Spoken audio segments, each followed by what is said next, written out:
We're going to go ahead and start the Q&A whenever the Z staff is ready. All right, hi everyone. Yeah, thanks for coming and for watching the movie. I hope everyone enjoyed that as much as I did. That was great. So just a quick introduction. So I'm Roy. I'm a Z staff member, and I'm joined by two other Z staff, Alexandra and Matisse. So hey everyone. So yeah, so let's get going with some of the questions we got. So first question I see here, in your film, it seems like the government didn't just decide to listen and look up. They were forced to do so. Could you talk about your focus on showing how different groups of people made that happen? Yeah, so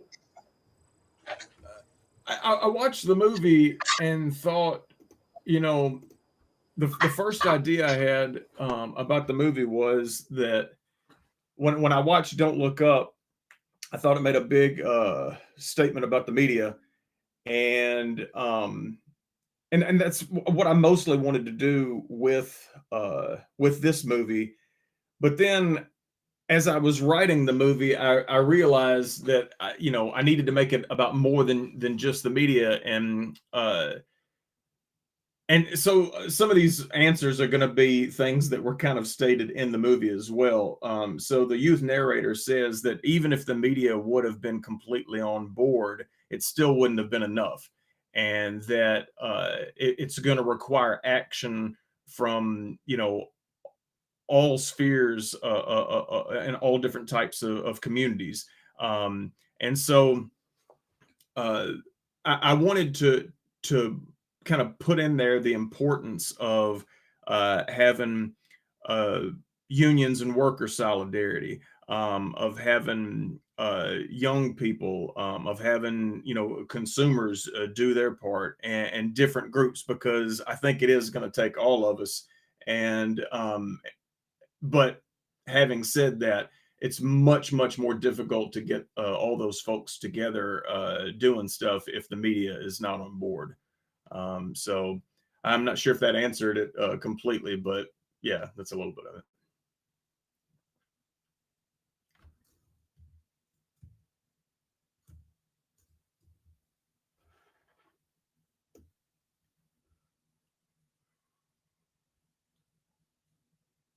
And let me just say this too: the only real solution is policy. Yet because we have an utterly corrupt campaign finance apparatus, threatening to turn the status quo upside down may be one of the only nonviolent methods we have left to force change. And in order to do that, again, you need more than just media, you need more than just activists, you need more than just unions, you need more than just youth, you need all of it. Because all we have are our numbers. And as long as things are moving business as usual, they don't give a fuck about our future. So it would take all of us to scare them enough to enact real policy. Now, that sounds like a lot, but when I think of the status quo, I think, well, what is the status quo really, other than enough people getting up in the morning and going along like they did the day before and not disrupting or challenging the way things work? I don't think that we all have to become Greta Thunberg. We just all have to do something and do it in a semi-coordinated manner. Related to that, what do you think was the impact in the film and in real movements in real life? How important is it to raise social costs in order to force change? Like, for example, the 90% of the coffee no longer being for sale in the movie.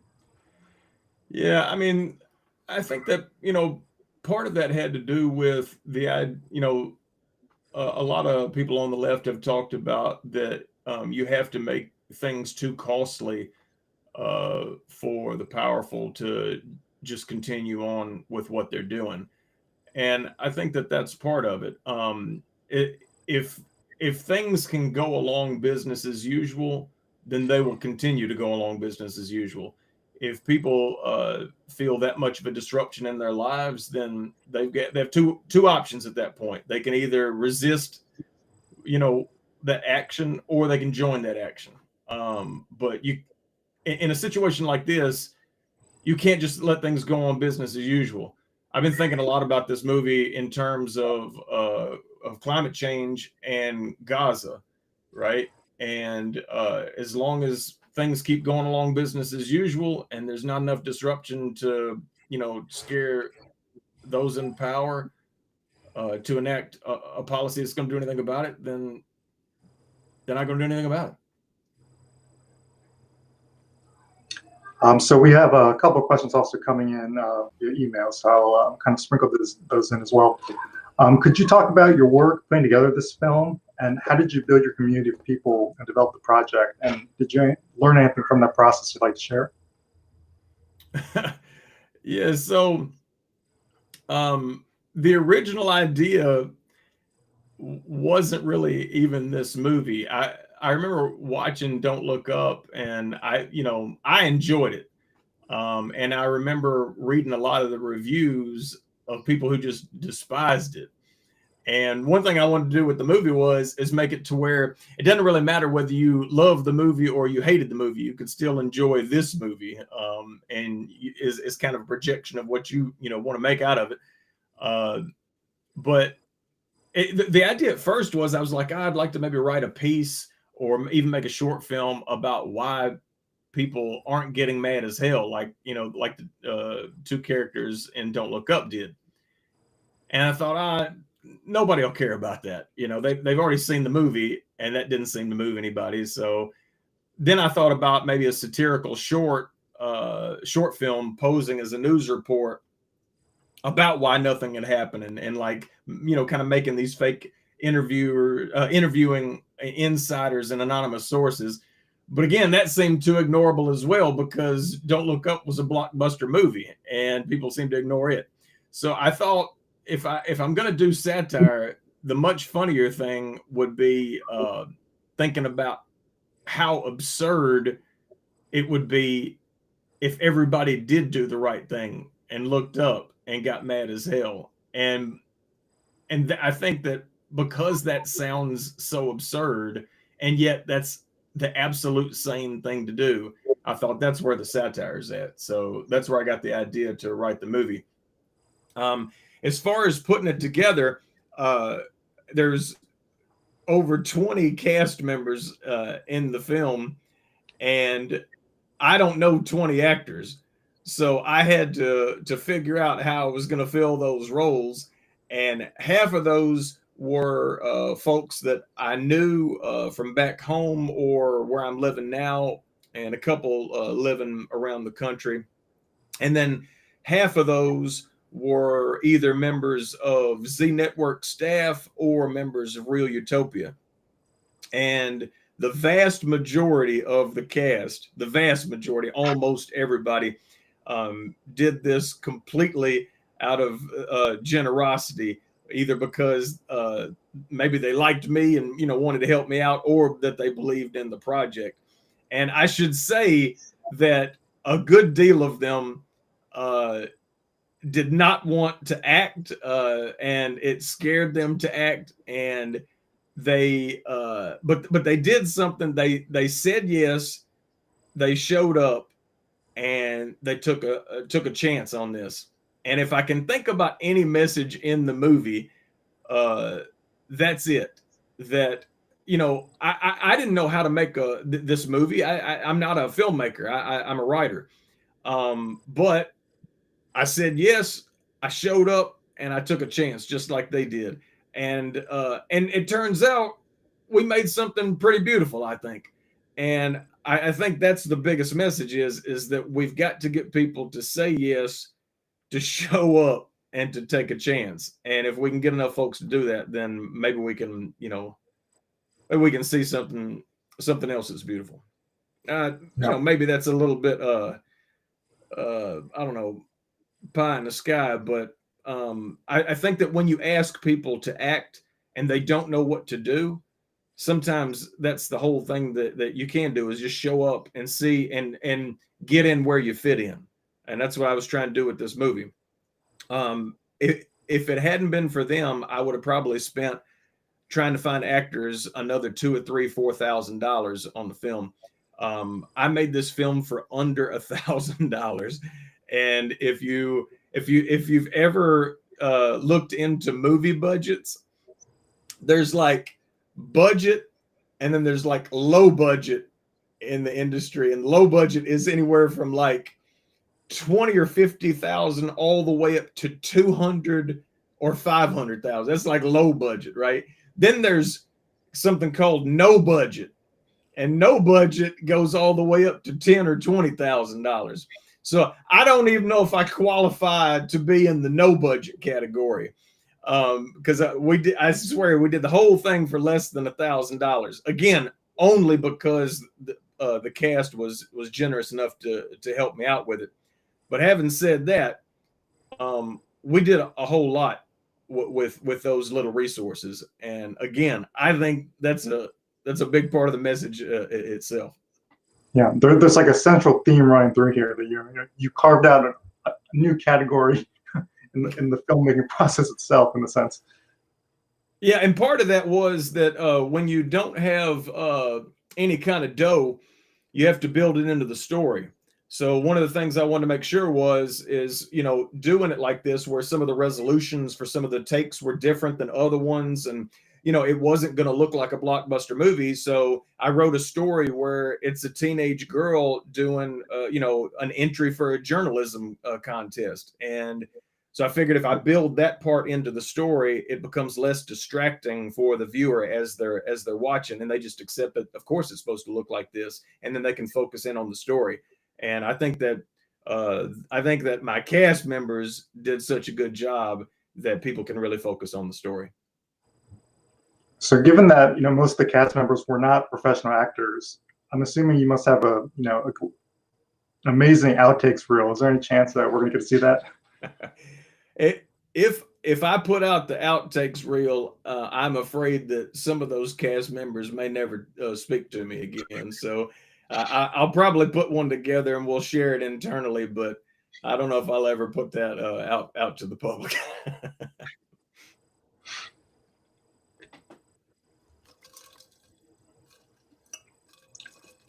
Here's another question that came in the chat. Did you have a particular audience in mind when making the film? And how might the participants of the Q&A here be able to help get the movie in front of more of that audience?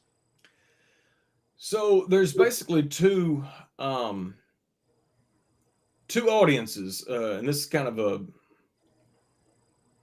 a cheat answer, but the main audience is everybody, because it's going to take all of us, right? So when I was talking about it not being just activists, right, I really do mean that. I hope that we can get a lot of eyeballs on this film, and that people do exactly that, is get in where they fit in. So that's the first audience, is anybody who watches it, all right? But the second audience is young people, and that's because of the Youth Spring, the movie. That's a real project. We can talk about that a little bit later. But that's the secondary audience I want to make sure that I get at, because I want young people to participate in that project, and give some real thought to what's possible. And how they see themselves fitting into a scenario that's similar to the one that was in the movie. So as far as sharing, I mean, I hope that anybody that watches the movie is going to share it to everybody they know, and sincerely ask those people to share it with at least another 5 people. If we do that a couple times, you get 15, 20,000 people all of a sudden, seeing it. But the other thing is that because one of the other audiences is young people, I hope that a lot of folks my age will ask their kids to watch it, and have a discussion with their kids about climate change and how it's going to affect their future, and how they're the ones that are most impacted by climate change, and yet they're not afforded a vote at this moment. So what type of democracy are we offering them, versus what type of democracy do they need to make right now, because they're not afforded a vote on something that impacts them the most?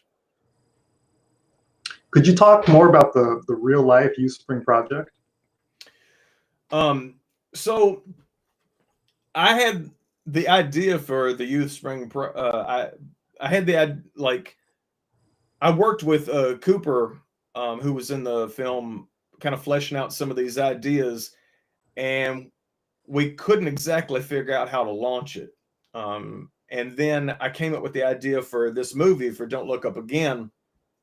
And while I was writing the movie, I thought, you know what, this is a really great way to try to launch the Youth Spring Project, where you put a movie together, right, that actually tells the story of how this project can be utilized, right? So there's no mystery in what needs to be done, right? It's just a matter of if young people think it's a good idea. And maybe they will, maybe they won't. But all you can do is put it out there. And so if you go to youthspringmovie.com, it lays out everything that you have to do to be a part of it. And all you really have to do is read the essay, think about how things would go down, think about what your role might be in something, and then just make a TikTok video and upload it. And there's information in there for people who want to edit the Youth Spring the movie, for producers, for groups who want to make their own. It's a real project. It's online right now for anybody to see, and I'm hoping that in the next coming weeks and months we can get a lot of folks to participate in that. And you don't have to be just young people. You could, if you're my age, you can make a video of you being somebody's parent and your reaction to your kid being a part of this scenario.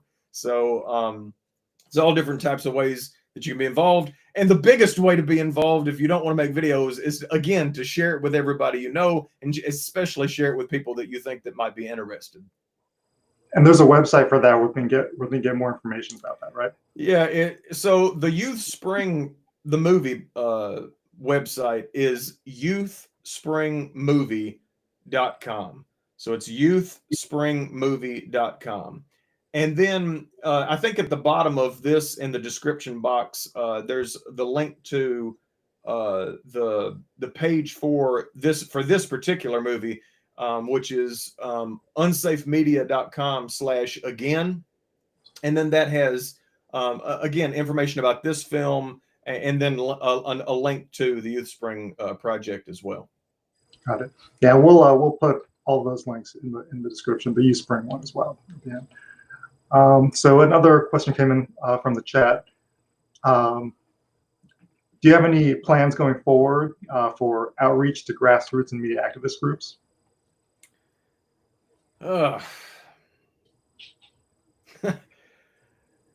I'm sending out a bunch of emails, but like, this is where I'm gonna commend ZNetwork. I used to do some creative activist projects back in the day, and a lot of people give a lot of lip service to grassroots activism, and not everybody is willing to let you in on the conversation unless you're a celebrity. Z is different in that aspect, and they've always been able to give me a spot to give me a little bit of a voice for some of the work I'm doing. I'm hoping that we can get a few more folks this time to start doing interviews. I'm trying to get on podcasts, trying to get reviews. I'm trying to get shares with climate influencers and other activists in the field. So I'm doing a lot of outreach. But there's a lot of people that are out there, sending 100 emails to these folks a day too. So I get that it's not that easy to get included in the conversation all the time. But I'm gonna do my best. And again, that's another huge reason for asking people who watch the film to share it and to talk about it. And if you are in your city and you got a climate group, ask them if they want to do a community screening of it. If you do, let me know, and maybe I can zoom in for a Q&A for your group. I'm trying to, go through a whole bunch of different avenues for dissemination. You can help me out with that. But I do want to give a special thanks to Z for doing this screening and for always being so welcoming to to my contributions. So here's another question we got in from email. The documentary uses the film Don't Look Up as the jumping off point. Could you tell us why you used that as a catalyst event?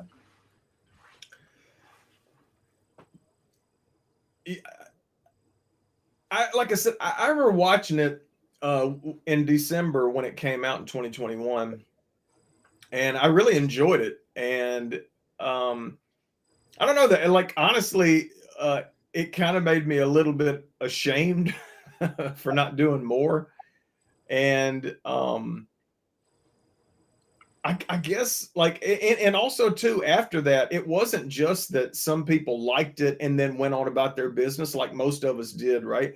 It was that a lot of people were really shitty about the movie.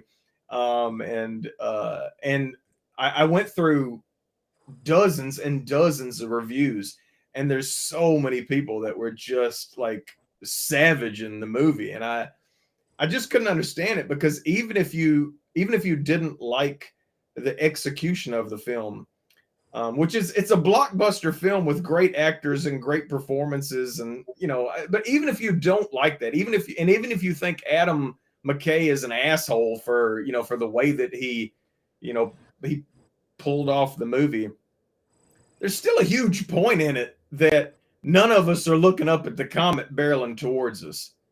Like I try to think in terms. I'm writing a new thing on climate change right now, and part of what I'm writing about is people in the future, 80 years from now, and what they're going to be saying about what we're doing right now. And to them, it's a comet. To us, it's still not a comet, right? But if you look at the IPCC reports, they keep coming out and they keep getting worse. And, those are still very conservative estimates. And it's like their hair is on fire. Like there was some kind of study that came out this week where they're worried about something in the ocean collapsing, and then Scandinavia dropping down 20-30 degrees Celsius by 2100. If that's a possibility, that's a comet, and there's very, very few of us that are doing all we can. And so I've been thinking about that ever since I saw the movie, about, it's going to take a whole lot of us reacting like the two reactions in the movie, and not enough of us are doing that. Now, is this movie that I just made, is that enough? Probably not, right? But I'm trying to do something. I'm trying to at least acknowledge that this is coming, and it is going to be disastrous if we don't do something really big within the next handful of years. I think one of the problems in real life that exacerbates the situation, and the movie sort of addresses at the end, is that, especially as in the last few years, things get more acutely difficult economically. There's a systemic economic, structural economic issue. I need a strong word than issue, but people are so stressed out with their day-to-day finances, working, often working multiple jobs, or more than 40 hours a week, and people are just so stressed out with an increasingly predatory capitalist system that they just have less and less energy and less money or mental space to think about things outside of their immediate economic survival, I guess.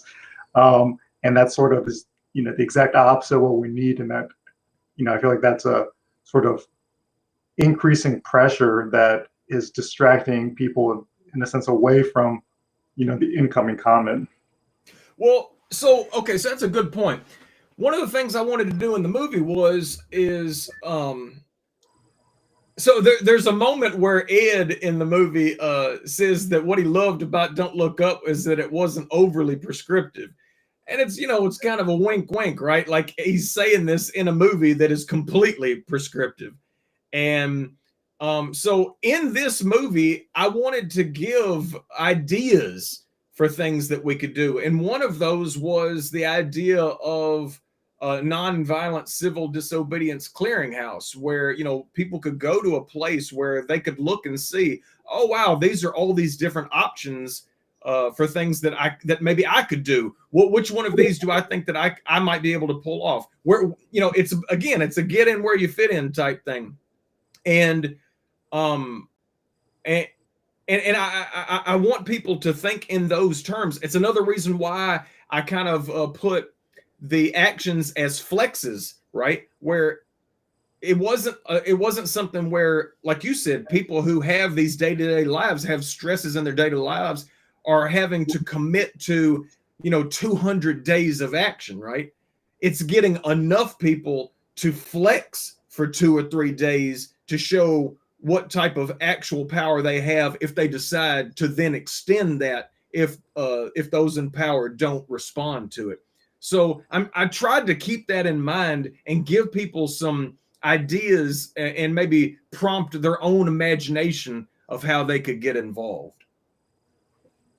Absolutely. All right, here's another question that came in through email. Do you feel like there's been any evolution in the degree or manner in which media or government is looking up or failing to do so, and what factors have contributed to that? So any evolution that's happened has been, you do have to give activists their due.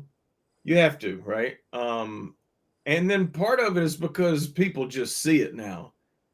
Farmers know that things are different, in their growing cycles, in the way that the seasons are happening, the weather's happening. People of my age remember how different the seasons were, from when I was a kid, right? Things are changing right in front of our eyes. But when we think about it being like an evolution, like you said, evolution takes a long time, and we don't have a long time. We got a literal handful of years before we get to some points of no return. And we may have already missed some of that, but if we do have a chance to avoid the worst of climate change, we're going to have to do something really quickly. And let me just say something too. This is a huge problem with our corrupt ass government. The Pentagon, they ain't had no evolution in the last bit. The Pentagon's known about this and believed it for the last at least decade, if not 2 decades. I might even say 3 decades. The Pentagon knows, right? And yet the Congress and the president have been acting like it's no big deal, right? But that's because it's Pentagon's job is to figure out responses for the future from a military standpoint. And the Congress is just simply too bought off to do anything about it for real because of our, corrupt campaign finance apparatus. The sad thing is that the media, I think, are worse because they could facilitate the type of awareness that would lead to bigger action on this issue. And, it was so frustrating over the last 15 years watching them bring on economists that would talk about how, it'd be too expensive. They still say it. They still will bring people on and talk about it's too expensive to do anything about climate change, as Helene just completely wiped out entire areas. Some of those areas ain't even gonna come back. If they do, it's gonna be in the billions. You got a Joplin, Missouri over here where Twister comes through and steamrolls whole area. you know, these 100-year floods and 1,000-year floods and 1,000-year storms. In the next 50 years, we're going to have 1,000 of them. It's an amount of money that is unimaginable to economists who are talking about it's too expensive to do anything about climate change. It's ridiculous. None of those people should have ever been taken seriously, and they should have never been letting on those programs. And yet, not once did any of those reporters ask a follow-up question about these types of storms and what's going to happen to the economy, you know, and what's going to happen when we have resource wars and when the water dries up and when there's, you know, when there's not crops and all these different things that are happening. They're not even considered, right? These economists shouldn't have been taken seriously. The problem is that a lot of our media can't be taken seriously either. And that's what's been the most frustrating thing about this. And that's what I wanted to be the starting point for the movie is just to imagine media actually acting in a sane manner. And that's the biggest absurdity in the whole movie. And it makes me really sad, but that's where I wanted to start at. So in terms of evolution, we don't have time to evolve on this issue. Something's got to happen really quickly, or, you know, all people like my age are going to be able to say to their kids and their grandkids is, "Oh, I'm sorry." And just a quick note about the Pentagon. You know, there's a great irony there because, you know, of course, the U.S. military is, you know, one of, some people say, the number one, you know, in terms of single institutions, certainly one of the largest contributors to climate change of any institution on the planet. One of the things I really liked about you know, the media characters in this movie was that, you know, there's real candidness about how, and this is something that of course has been, like, you know, it's been known for decades. You know, this is one of the kind of key points that, you know, Chomsky talked about way back in the day. But this is, you know, explicit candidness that they're paid a ton of money. You know, a lot of them are making tens of millions of dollars a year on the major networks. They're paid because they know they're paid to know what not to say. And you see, like, on these, you know, major networks, they'll have, you know, they'll interview someone about the military or about climate change, and they'll go to a commercial break, and they have that, you know, it's this program sponsored by, and half the time it's like, you know, pharma, fossil fuels, or, you know, military contractor. And it's just like, you know, it's in our face, but, you know, for some reason, I guess it's so difficult to say, like, yeah, you know, that money is there, and they're paid so much because, yeah, they're paid to know where not to go. You say we're going to do something about what you say we're going to give people Medicare for all. Right? What's the first thing that they say? A reporter will say if you say that. They say, "How you gonna pay for it?" They don't say a shit about if we're gonna go to war, right? And then you think about that.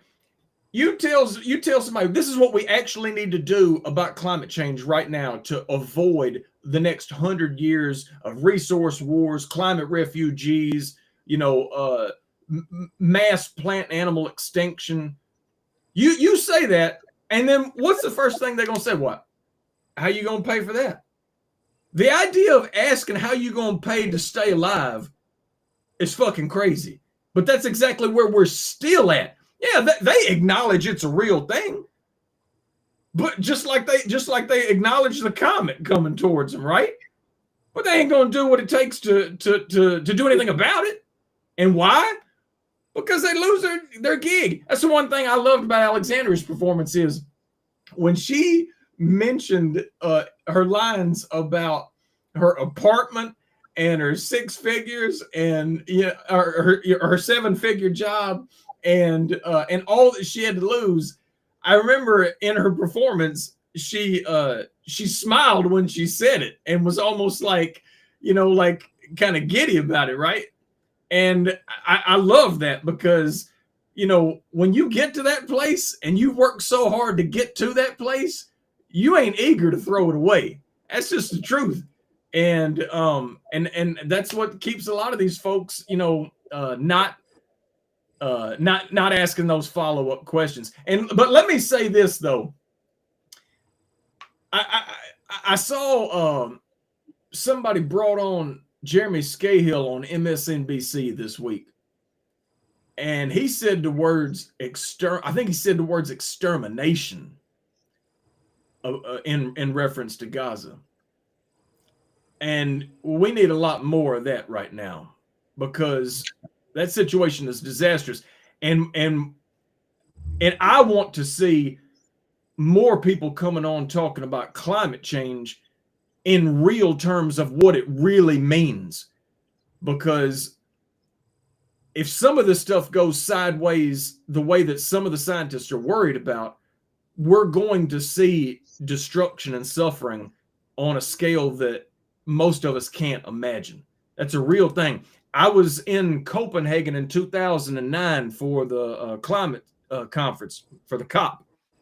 And there was the one official one, and then there was the activist forum. And I was over at the activist forum, and there was scientists over in the activist forum, and these were the people who were not the conservative folks with the IPCC, right? These were the less conservative folks.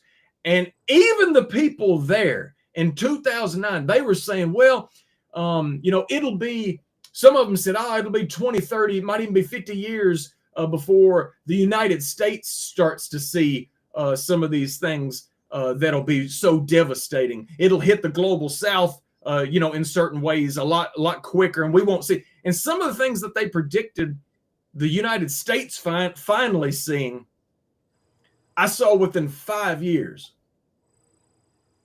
Even the people that were considered the climate alarmists and the lunatics, even they were far, far too conservative. Every time an IPCC report is let out, it's always them saying, oh, it's worse than what we thought. And yeah, are we evolving? Are we making some kind of progress? Yeah, I mean, we're not doing absolutely nothing, but we're not even close to doing what we need to do. And let me just say this one thing too.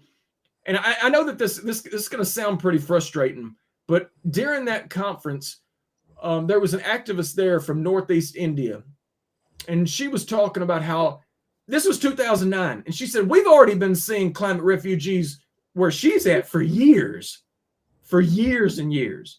Okay, so she'd been living with this reality for a long time, and most of us couldn't even really, picture how bad it was going to get. And so she's in a room full of Westerners, and she says, what are you going to do? What are you going to do? And almost everybody kind of chimes up and says, we're going to do everything we can. And she said, no. You have to do what it takes. And that was pretty hard for everybody in the room to hear, because, a lot of people in the government can say, oh, well, we're doing everything we can right now. And if you look at our corrupt government, that may even be true, but that's not what it takes. That's not going to save our ass. It's not going to save my kid and her kids, right? We have to start thinking in terms of doing what it takes. The idea I put in the movie about the Hail Mary Brigade, this movie is a Hail Mary, right? The Youth Spring Project is based on an idea that is a complete Hail Mary.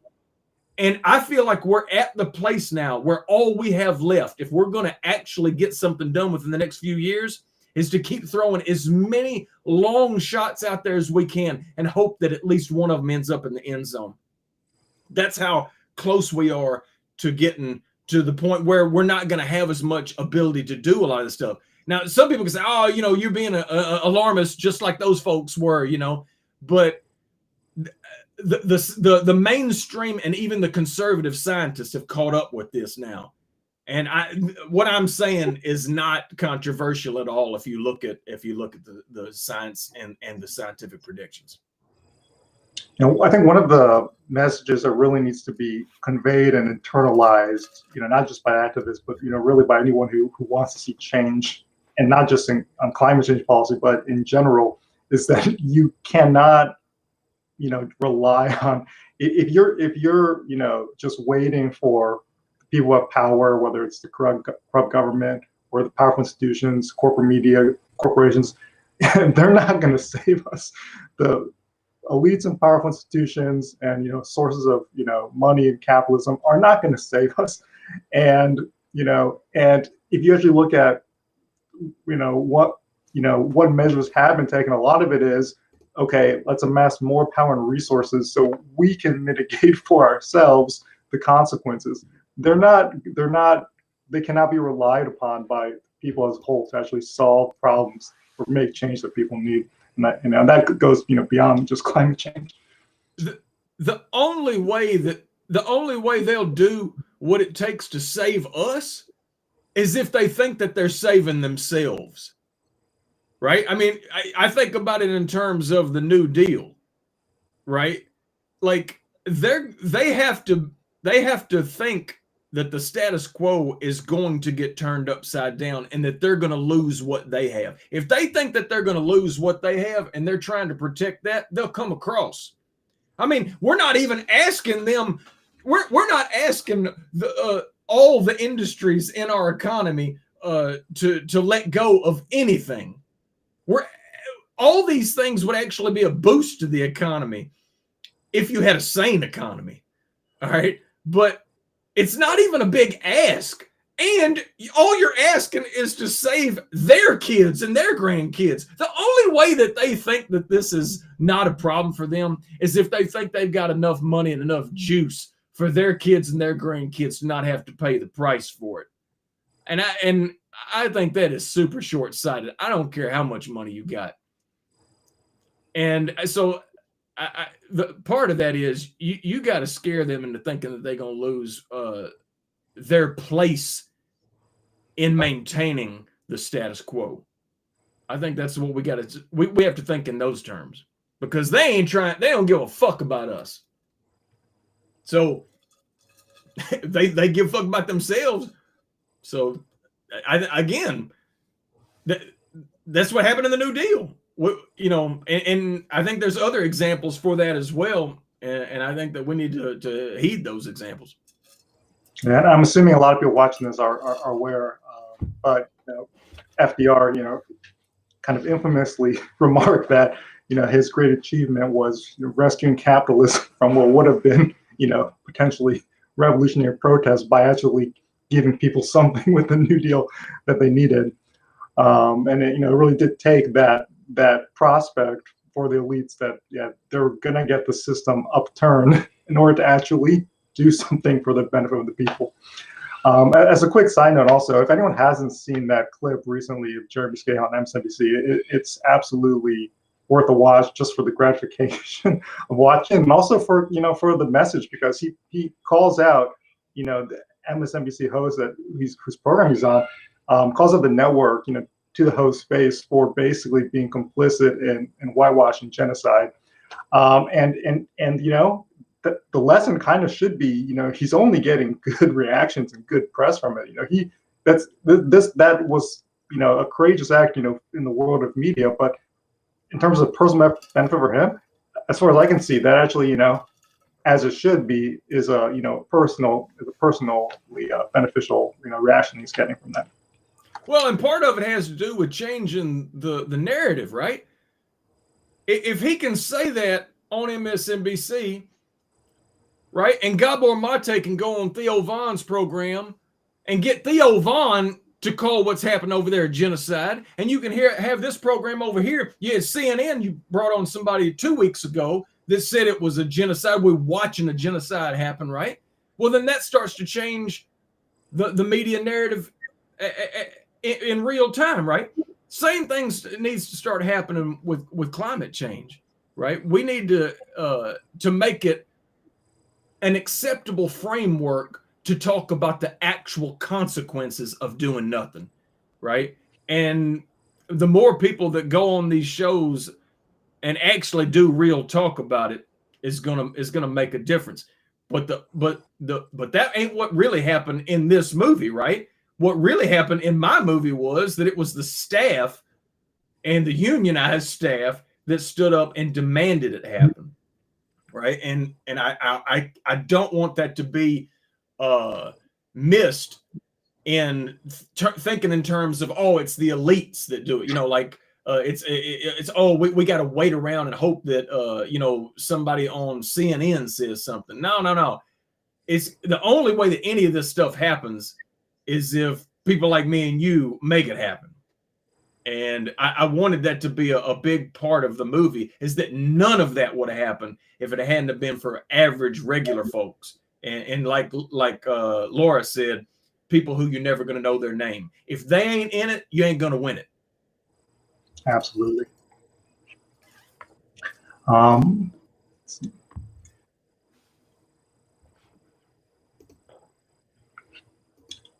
Here's another question we got. Were you affected in the Southeast by Hurricane Helene? And are you planning to do some local screenings in affected communities? And how can we connect ecological crises to culpability and positive action? So I'm far enough over to where, the only thing we had was just rain and wind during that. And, for Helene, what got me was, as I'd been hearing about it nonstop, but you see the pictures, and then you see that some of these areas look like that they're just, there's nothing that you'll even be able to do with them. I mean, it washed away a portion of Interstate 40. Like, nobody could have imagined that this was going to happen up in North Carolina where it did. And it shows you that no place is safe, right? And we're going to keep seeing more and more and more of this stuff.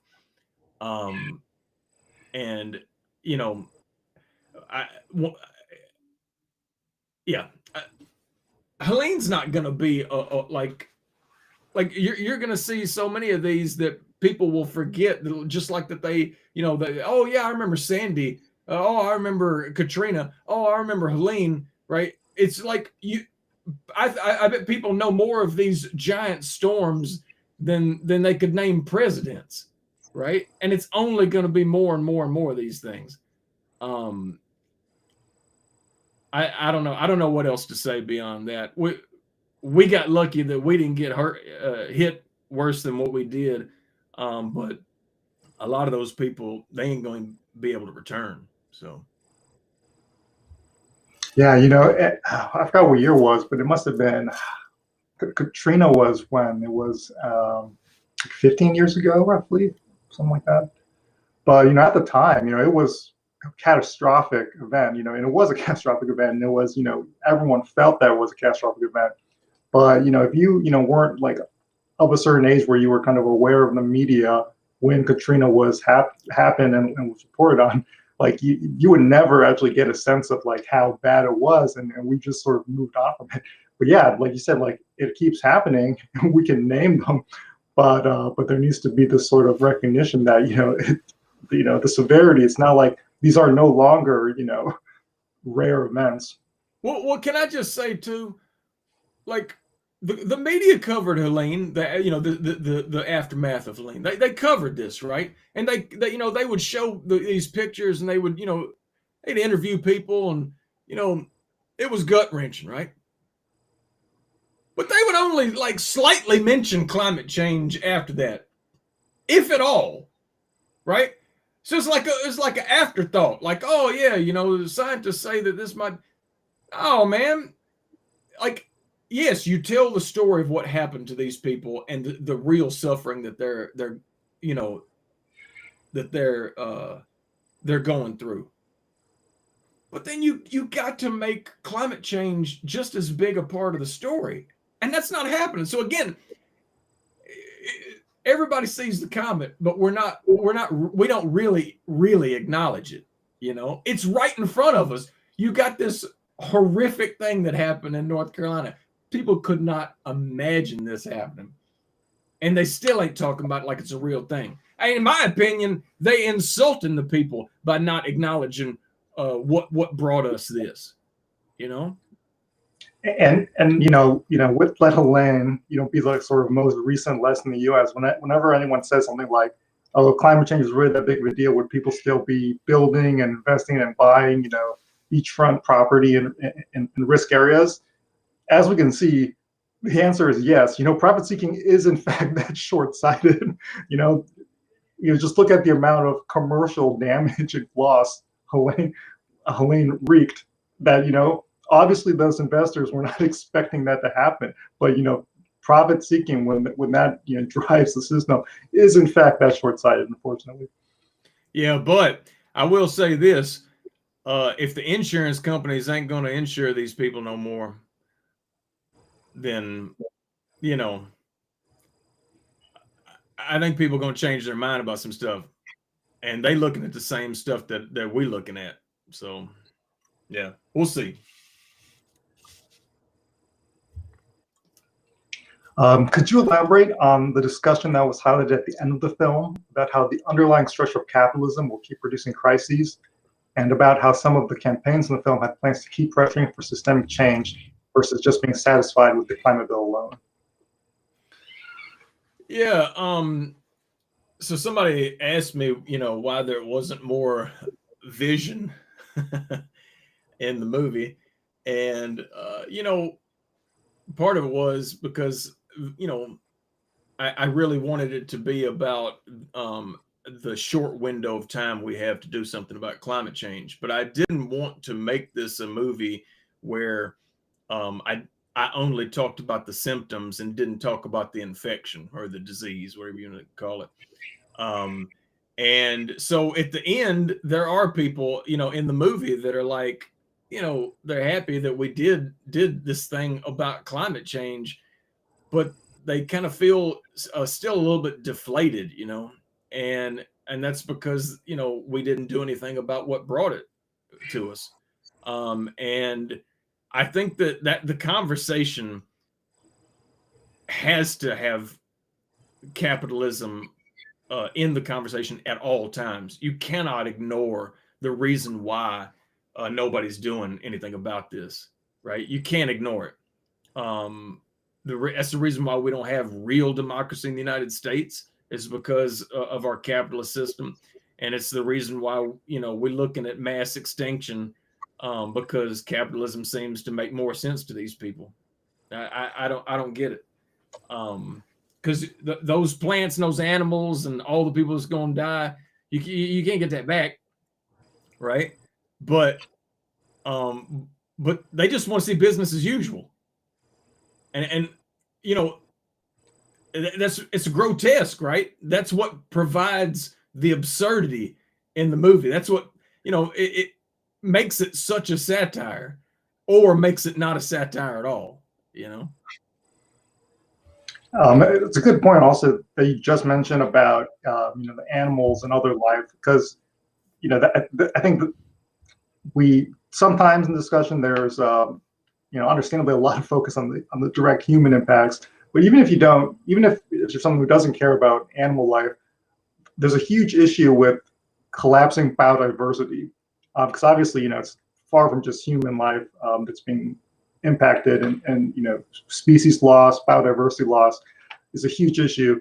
And even if we can sort of in some areas mitigate or delay like the acute impacts on humans, as a a global ecosystem and ecological niches and so forth, they cannot survive, and certainly not in any recognizable way, without biodiversity.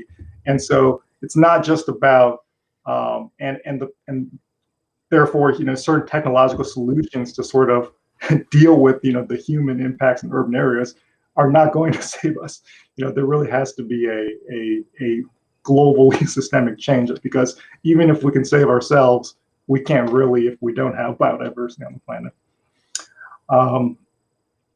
So we're just under an hour, and we don't want to take up too much of your time. So I guess we'll just close with where can people get involved and find more of your work? So if they go to, and I think this is in the description box as well, it's unsafemedia.com/again. On that page at the bottom of, towards the bottom of the page, it has a link to some of my other stuff. I would love for y'all to go and check out, books and the movie I did before this, and I'd love for all that. But the big thing I want you to do is to get involved and share this. Go check out youthspringmovie.com. Share this film to as many people as you can. Try to have discussions around it. Like I said, host community screenings. Get in touch if you want to do a Q&A. All of that. That's what's most important to me. I don't know what to do, so I did this. So I hope that you'll try something too. It makes no sense for me to have been able to make this movie. And the only way I was able to do it is because some other people took a chance as well. So you go take a chance, right? You get other people around you to take a chance, and see if we can, see if we can throw enough out there that, like I said, one ends up in the end zone. I want to say this though. I said it before, but it doesn't matter what I did making this film. It couldn't happen unless other people were willing to take a chance on me and help me out with this. And a lot of those people were not excited about acting, and I think they all did a fantastic job. So much so that a buddy of mine watched the movie not too long ago, and he got about like a quarter of the way through it, and I didn't tell him anything about it, and he wasn't really sure if it was real or not. When he first started watching, he started Googling to see if any of these people were real. So a lot of these folks that hadn't acted before did such a good job that my buddy actually, at least for a little while, thought that this might be something that was really happening. All that said, I think they all did a great job, and I really want to thank the staff of ZNetwork and the members of Real Utopia for being so supportive, and I'll thank all the people around me in person, But yeah, it means a lot to me that they were willing to take a chance, and I hope that goes a long way for inspiration for others watching this. Yeah, the last thing I'll say before passing off to Alexandra and Matitza, if they have anything they want to add, I'll just say this was great. I love the message, and thanks Lonnie for making this film and for doing the Q&A. And everybody, the least you can do is like, share, and subscribe, as they like to say. But most importantly, share and encourage others to share.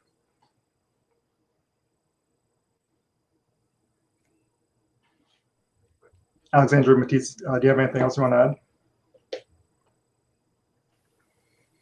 add? Yeah. Sure. Go ahead, Matisse. I just want to say, thank you, Lonnie, for making us movie stars. It's a big help. Maybe it'll help us, to get other people to take a chance on our, like Hail Mary ideas, Yeah.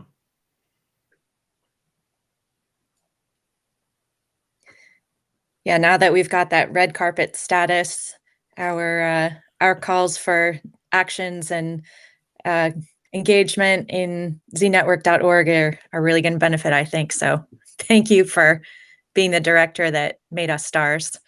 But in all seriousness, I just, on behalf of the staff, I want to thank you, Lonnie, for reaching out to us with your project, and encourage everyone who might see this film to go out on a limb and do your own thing or join someone else's thing. And it was really, I think, music to all of our ears when you showed appreciation that there are independent media outlets like ZNet out there who want to hear about this kind of work and want to work really hard to give it a platform. And there was one comment in the live stream chat that I just wanted to read out. I think it's Dariel shared, "For me, the power of this story was the people standing up and evidencing their power." And for me, that was the message that I took as well. So again, on behalf of the staff of ZNet, we hope that we can provide a resource of activists and organizers sharing their work. And even if you're not a red carpet superstar like we are now, we want to hear from you. So you know, don't be afraid. That's what we're there for. And we hope to see you in our community forum or hear from you via email, or maybe seeing us on social media. All right. Hey, thank everybody for showing up. I really hope you enjoyed the movie, and please, in addition to sharing the film, please support Z Network. The impact that they've had, I believe, has been invaluable, and I really have so much hope for what I think they got coming down the pike. So please support Z Network as well. And until the next movie, we'll see y'all soon. Thank y'all.